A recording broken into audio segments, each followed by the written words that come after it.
Before we start today's show, we want to invite you to stick around at the end of the episode to enjoy a preview of a new podcast that premieres on July 14th. As the industry's exclusive cannabis podcast network, MJBulls is proud to present Women Leading in Cannabis. Join host Kira Reed each week for inspirational discussions with women who are leading the cannabis industry.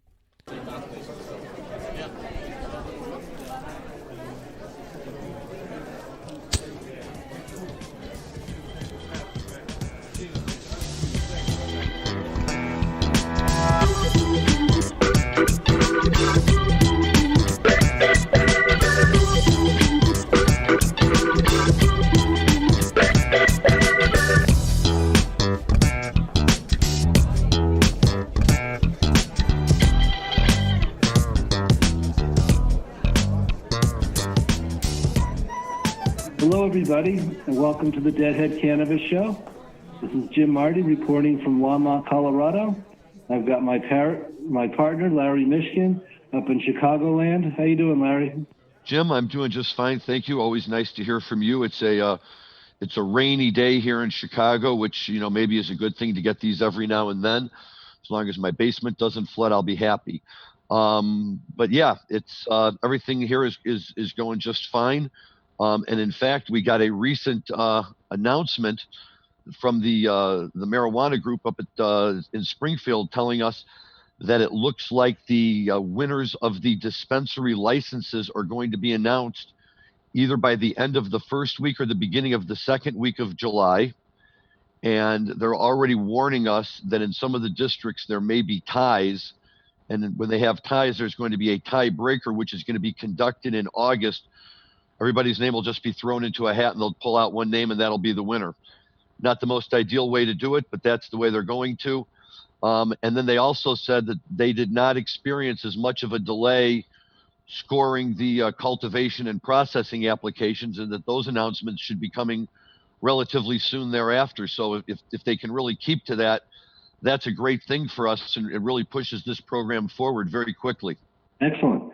Well, that is good news. And are the dispensaries in downtown Chicago reopening? Yep. Everything's getting back to normal. Business is back as normal. We're not quite 100% out of everything yet. The courts don't open until the middle of next month. But generally speaking, I've been going back to my office a couple of days a week now. And it looks like, things are starting to pick up again. And quite frankly, in Illinois, we haven't had, at least up till now, up to this point, any more of a surge. So, we're certainly very grateful for that, but everybody's keeping their eyes open and, just being careful just in case.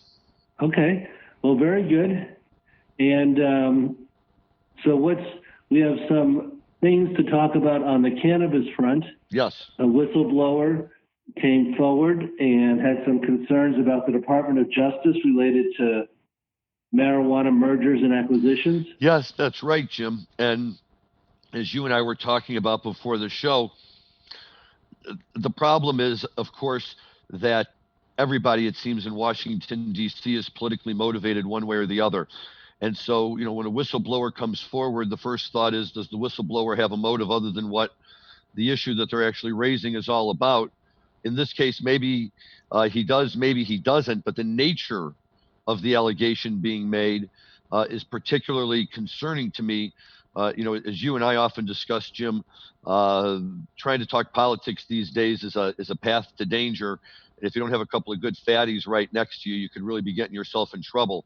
But the one thing I will talk on politically is things as they relate to the marijuana industry. And certainly one of the things that you and I have both always found to be a blessing, if you will, is that this, for the most part, seems to be a very bipartisan issue. And we talk about Cory Gardner from Colorado and other Republican senators who are strong supporters of the cannabis industry, and the Safe Banking Act, which passed the House with strong bipartisan support. And so I typically do not look at anything that happens in the cannabis industry on the political level. I just try to keep it focused on what's best for the industry, what's best for my clients, what's best for my business, and everything like that. The allegations against Bill Barr are that when some cannabis mergers tried to go through, including one that involved PharmaCann based out of Illinois. So it particularly near and dear to us here in Illinois with MedMen. They ultimately did not close that merger, and one of the reasons cited was because they couldn't get the necessary regulatory approval. And now we're hearing stories from insiders in the Justice Department that words come down from what they say the fifth floor, meaning Bill Barr's office, that these deals should be subject to extra tough scrutiny, and they cited examples of requesting volumes and volumes of documents which just weren't ever going to be necessary to the review that they were doing. And the idea was to make it difficult for these mergers to get the necessary regulatory approval to proceed forward. And as we know, that the MedMen PharmaCann deal wound up falling apart in certain respects, and in no small measure because of this. So to me, it doesn't matter, if somebody's a Republican or if somebody's a Democrat or what they are, if they're getting in the way of marijuana and the industry moving forward, that's a problem for me. And quite frankly, as a person who has clients who aspire to be like the PharmaCanns and the MedMens of the world, they're obviously very concerned by this in terms of what kind of treatment can we expect if and when we get to that level, and we try to implement our exit strategy, as it were. Are we going to find ourselves in all of our hard work kind of being pushed aside because the Attorney General of the United States is now telling us in no unexplicit terms that he's just not a fan of the marijuana industry? And my hope is that Attorney General Barr can put his personal preferences aside and can see that this is an industry whose time has come, all of the value in it that you and I always talk about, Jim. And it would really be wonderful to see some of these deals go through. Certainly from your professional perspective over at Bridge West and me at the Hoban Law Group, being able to make these deals happen is a great thing for us. It's really the culmination of a dream of taking this from a bunch of local people to now national and even international types of transactions. Right. Yeah, no, very well put on all that. And whether you support this administration or not, I think everybody can agree that Bill Barr is a law and order guy. So when you come to him with a large merger, say, oh yeah, and by the way, this is still federally illegal, but it's legal at the state level. That's going to be a continuing problem until that issue gets resolved.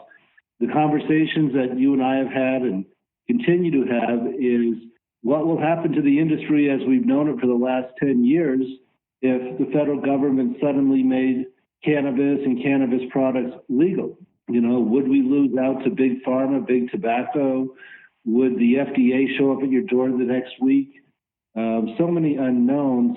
My opinion is, and it's just my opinion, is the best fix that I've seen is the States Act put forward by Elizabeth Warren on the Democratic side, Senate, and Cory Gardner, Republican senator from Colorado, because it doesn't change things at the federal level.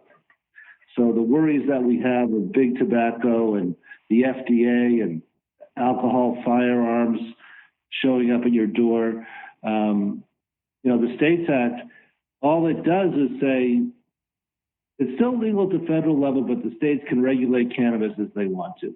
It's a very simple fix, and then it would avoid problems like we have with regulatory roadblocks for mergers and acquisitions. So anyway, that's my two bits on this is, hey, we want to do this multi-billion-dollar merger. Is it okay, federal government? Oh, by the way, our product is still illegal at the federal level. Of course, that's going to cause problems. So we'll see. With all the social unrest that's going on this summer, you might just see a federal legalization bill fast-tracked through Congress. Whether the Republican Senate will go along with it, that's another unknown. But I really think the most likely scenario is I don't see any major legislation getting passed between now and November. We'll see. And maybe that's for the best, because at least we still have our industry as we know it now for a while anyway. Well, I certainly agree with that part, Jim, and we do have it. And yes, that's going to be the eternal question that all of us in the industry have to grapple with, which is, do we want our cake and eat it too? And once the federal government comes in, whoever is the one that ultimately pulls the trigger and says, We're going to treat it like CBD now, and it's federally legal. What's that going to mean to the smaller clients that we've been working with and representing all this time? And when corporate America gets the green light and big pharma gets the green light, will that really change things in a way that's going to negatively impact the people who have worked hard for the last 10 or 15 years to make this whole industry possible? Which again is one of the reasons why it's frustrating to not see these deals being allowed to go through right now, because this is the heyday for this industry in terms of companies being run by smaller groups as opposed to big corporate America. And it's, I have no problem seeing some of these people, make their fortunes in this industry as, being the early torchbearers, if you will, and who have really carried us forward. I do recognize it's illegal federally, and yes, certainly anything that's illegal federally is going to always require a little bit of extra eyes at any federal level. But I, conceptually just feel there's a big difference between that and what you and I both know to be government overkill, and both parties are guilty of it as a way to stop things that they don't like. And I look at it more as a big government problem than a partisan problem. And it's just the sense of, hey, if you're going to stay out of the states and let them basically operate, then you have to let them operate. This is the natural progression of an open marijuana market at the state level, is that eventually people in the United States do this all the time in every industry, mergers and acquisitions, and we should be encouraging that. It doesn't change anything on the federal level. It doesn't make marijuana any more or less available to the masses or anything like that. It just allows the industry to really thrive. And for a law and order guy like Bill Barr, I think he would be thrilled, because the other thing that it does is it puts the black market out of business. But you're right, it can be frustrating, and hopefully on a going forward basis, we'll get some agreement among the parties and everybody else, and we can get that that's the States Act passed, because you're right, Jim. That's a wonderful bill. It's a great example of bipartisanship and how government can move this industry forward when they really want to. And I really feel like it protects the industry as it's evolved over the last 10 years, and doesn't throw out a branch to big pharma or big alcohol or big tobacco, because it would still be technically illegal at the federal level. There would be no cross-border traffic between the states as far as shipping goes, although that could happen. There's a lot of cross-border purchases right now, but it's mainly by the consumer. I'm doing some work in Massachusetts. It's surrounded by states that are medical only.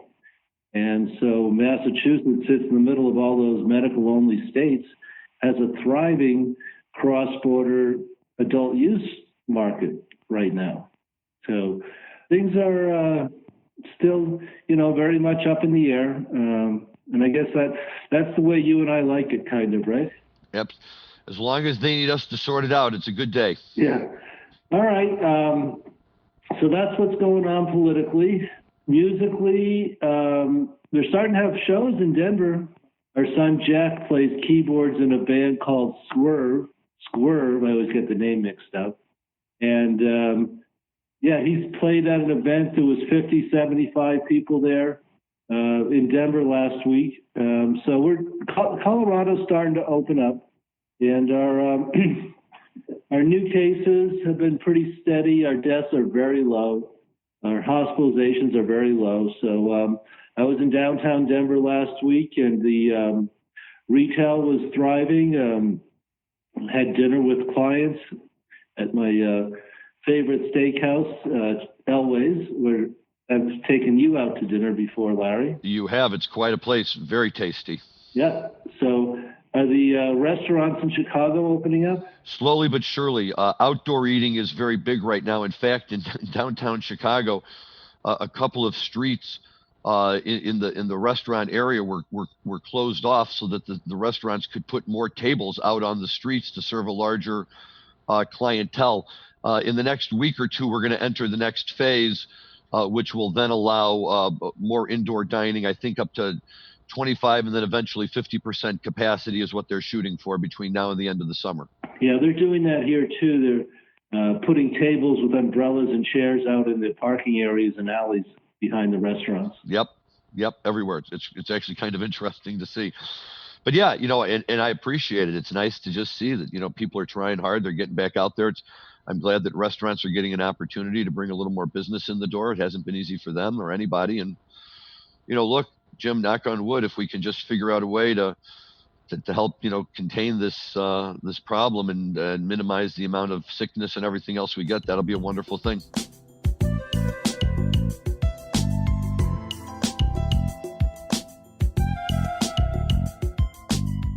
Well, it seems like so many things are opening up now. Unfortunately, the last things to get going are travel and entertainment. Right. Entertainment including sports. So looks like we'll have an abbreviated basketball playoffs, abbreviated baseball season. I've been thinking about that as these teams are getting back into their locker rooms and working out, that there are some COVID positives popping up among the players. Yes, there are. And my thought on that was, okay, well, I believe if you test positive, and you might know something I don't know here, if you test positive, that just means you have to quarantine for 10 to 14 days, and then you're good to go. So in sports, that's really nothing more than a twisted ankle or regular sports injury if you have to sit out for a week or two. Is that your understanding of how that would work? Yeah, I think it is. As long as there's those 10 to 14 days, you don't exhibit any other signs of being sick, that they've determined that to be, the satisfactory period. Now, I agree with you that, in the overall scheme of things, that's really nothing more than a traditional stint on the disabled list that most baseball players go through in their lifetime. But the real issue is going to be, when we get down to the end of the 60-game season and there's 3 teams vying for the playoffs, and the star pitcher or star hitter on one of the teams tests positive, and all of a sudden he's got to be out for 14 days, which will put him out beyond, the end of the regular season. And now the team is like, what do we do? We think, he's asymptomatic. He doesn't have anything wrong with him. He just has tested positive. Now, I presume that they'll all follow the rules, and those players will have to sit out, no different than if they broke their leg with 2 weeks left in the season. But those are the kind of situations where I think we're going to see how does it really work. Yeah, and that'll be a while because the baseball playoffs are saying won't be till November now. Right, exactly. So exactly. That'll be interesting. And the fans, it's going to start. Baseball is going to start without the fans. I'm hoping that changes as the season progresses, so we can get to some baseball games. I heard Crane Kenny, he's the president of the Chicago Cubs, on the radio earlier today, and he was saying that the Cubs have a plan to eventually be able to get as much as 30 to 40% of the capacity filled between now and the end of the season. They don't know if they'll ever be able to go beyond that, but they're working with the city to put plans in place for fans entering the ballpark and, to be able to spread out the people in the seats throughout the ballpark as much as possible, and rules for the lines in the bathroom and everything else. And, hey, listen, if they can figure out a way to make it safe, or at least, reasonably safe, it's not a summer without a baseball game or two. Yeah, I look forward to getting back to Coors Field myself. And it would seem that as we learn to live with this virus, that people will make their own decisions. They might not have more than 30 or 40% of the normal people who want to go to a game, because some people will choose to self-quarantine, and some people will say, well, I don't really worry about it. I'm going to go to the ball game. So that's what I see evolving, is a lot more personal choice in how people handle social distancing, baseball games. Like I said, there was a concert of young people that my son played. I said, were they social distancing? Were they wearing masks? No, they were shoulder to shoulder, no masks. But, young people have very little to fear from this virus, according to the statistics. Well, right. Except with them, it's never a question so much of what's going to happen to them, except for the fact that they go and visit their grandparents, and that's where we always have to be careful. But, having said that, just like sports, live music is, feels like a necessity, especially in times like these. And, we've had a lot of opportunity Thank goodness. I mean, can you imagine if this was 20 years ago, before there was Zoom and any of this other stuff? All we would be able to do is turn on our FM radio and hear whatever they chose to play to fill the void. But now we're overwhelmed with choices on social media to see all of these bands, whether it's replays of prior concerts, or now a lot of bands are going into famous rock venues and playing shows that are being taped without an audience in front of them. And in fact, you and I even discussed that a little bit, Jim, too, which is, for a band like the Grateful Dead, that was such an interactive band, I wonder what it's like for them, what it would be like for Dead and Company to say, okay, we're gonna go play a series of concerts, and we're gonna play them in an empty venue, and then we'll just, we'll webcast them around the country so everybody can kind of feel like they're at a Grateful Dead concert. But the band really feeds off that energy. And I had mentioned to you that a few years ago, the Dead released a video. It was about a 25-minute video of the Dead sitting around in a studio, but they were playing tunes, Uncle John's Band, Throwing Stones, one or two others. And of course, it's the Dead. They played them very, very nicely, but it felt more like I was listening to an album than, the live Dead experience. The live, I don't know how to describe it. There's like that level of energy, almost like electric energy, that's kind of surging through the crowd. And when the band really gets cranking, that energy shot out to everybody gets cranked up too, and the crowd really reacts to it, and then the band reacts to it, and they really feed off of one another. And when they don't have that live crowd in front of them, it just feels like it's not quite the same. Do you agree with that? Oh yeah. No, I miss it terribly. I think a lot about Red Rocks, and I can't wait to get up there. This would have been Widespread Panic's weekend there with 3 shows. So it'll come back. I'm not sure when. Maybe we'll get some shows this fall. But in any event, like I said, I think, we know a lot more about this virus now than we did 3 or 4 months ago. So I think we just, like I said, until we get a vaccine, we'll learn to live with it. Anyway, closing out here with some musical talk. You had mentioned maybe speaking about the best albums of all time. You had a little story about your son, I think, didn't you, Larry? Yeah, it's funny how people are finding ways to fill up this time. And, like you and I have talked about with everything going on in the industry, for me, it's just been work as normal, just doing it from home instead of the office. But for my kids, it's always, trying to find something new, and they all are looking in their own way. My oldest son, Matthew, who's really taken a strong interest in Fish and the Dead to the extent that he can.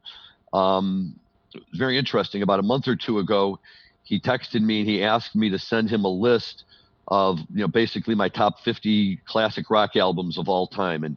And he and a buddy of his wanted to do a deep dive during this downtime of theirs and go back and listen to as many of these, kind of rock defining albums, at least as I saw them, that they could, and, really begin to get a little taste for the foundation and the understanding of it. And what I found, Jim, was what I thought might take me a long time wound up taking me no time at all. And before I knew it, I had a list of about 75 albums going on close to 100. And when I went back and told my son, he said, "That's okay, just send me the whole list and we'll make our way through eventually." But then he caught me off guard and he said, "Just tell me what your top 5 are." And it really got me thinking. And I was like, these are all such great albums. Boy, if I was going away, to a desert island and I could only take 5 of them with me, which 5 would it be? And so I sat down and I spent some time really going over it. And, what I found was that it didn't turn out to be all that hard. When I went band by band and said, does this band have an album that's like been life defining for me or anything like that? And before I knew it, my first 4 fell right into place. And then I kind of had a revolving cast for my last one, which is, I know, kind of a cheap way out and not really a top 5. But it just got too tough. But for me, in no particular order, and this is just my own personal opinions as to albums that I not only think are like the greatest of all time, but that really had the biggest impact on rock and roll. So one of them is the Rolling Stones' Exile on Main Street. One of them is the Talking Heads' Remain in Light. One of them is the Velvet Underground's Loaded. One of them is the Who's Next. And then when I got to the end, I thought, well, gee, I hadn't mentioned a Grateful Dead album yet. So my first response was to take American Beauty and Working Man's Dead and already cheat by making the two albums into a final 5A and B selection. But the minute I did that, I realized that I had left off a couple of others that, to me, are as integral as any of the ones I just named, including Purple Rain or Eat a Peach, or I could probably come up with 2 or 3 albums by Pink Floyd that, fall on that list. Well, of course, yeah, Dark Side of the Moon would have to be at least on a top 10 list, if not a top 5. Yep. But, yeah, I'm with you on, who's next. I was thinking of that myself, but of course, Quadrophenia and Tommy fall right in there too, because they do. I love the rock operas. Absolutely. For me, probably number one for me, as much as I do love the Grateful Dead, and it's the 50th anniversary of Working Man's Dead and American Beauty, both released the same year in 1970 when I was 14. I was 9. But I think my number one of all time is the Beatles' Abbey Road Side 2. I can't argue with you. And that's the other thing I realized, that I didn't put a Beatles album on there, but my explanation for that was there's too many Beatles albums to put on there. Right. And the Beatles almost fall into their own category, but Abbey Road has to be a top 5 Beatle album, if not a top 3. And side 2 of Abbey Road is indeed one of my favorite. If I'm going to put an actual album on a record player, that's a good side to pick. Yes, because most Beatles songs are 3 to 4 minutes. That side 2 to Abbey Road is one of the few times they really jam.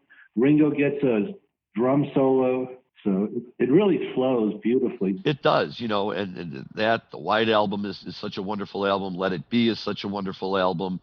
Rubber Soul, Revolver. I mean, it every single one of those albums you could say was genre defining in its own way.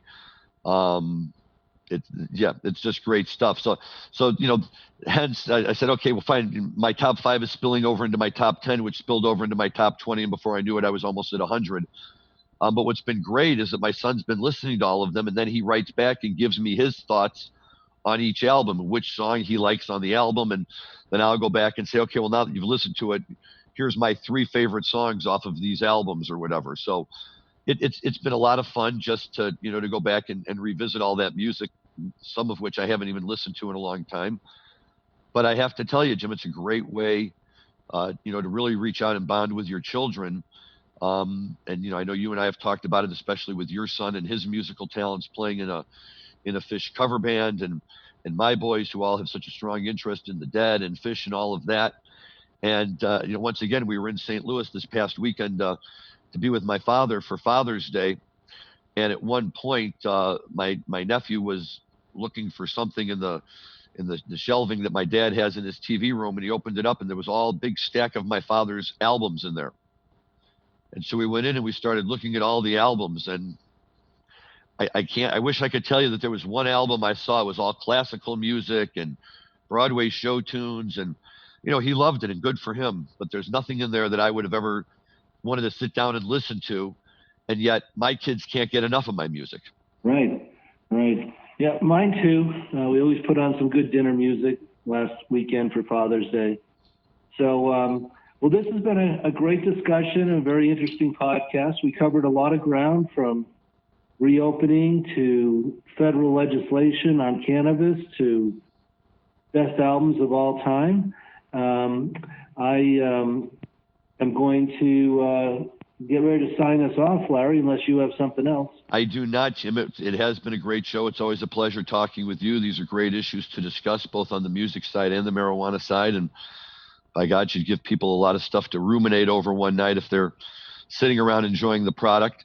I will look forward next week. The beauty of this technology and the great way that our producer Dan Humiston has us set up is that we can do this literally from anywhere. And so next week, my family's taking a vacation. We're going to head east to the Poconos in Pennsylvania and meet up with my son and his fiance, who are going to come down from Boston, and spend a few days with them. We're looking forward to doing that, but I will be looking forward to and more than ready to broadcast from Northeast Pennsylvania next week.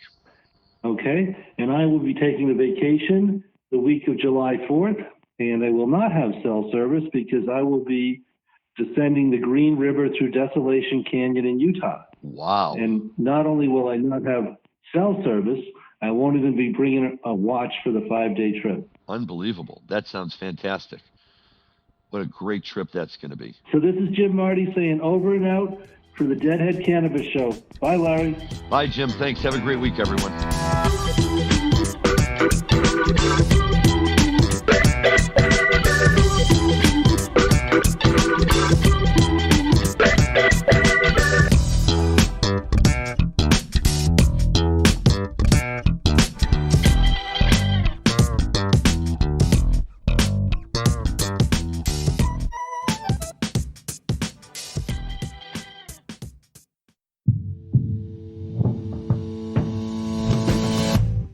Tell me, boy, you make me so bored.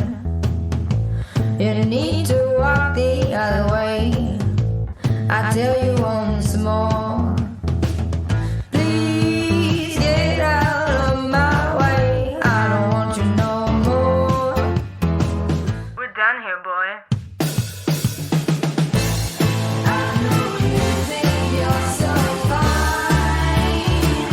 but you can't see clear. I've been wanting to unwind.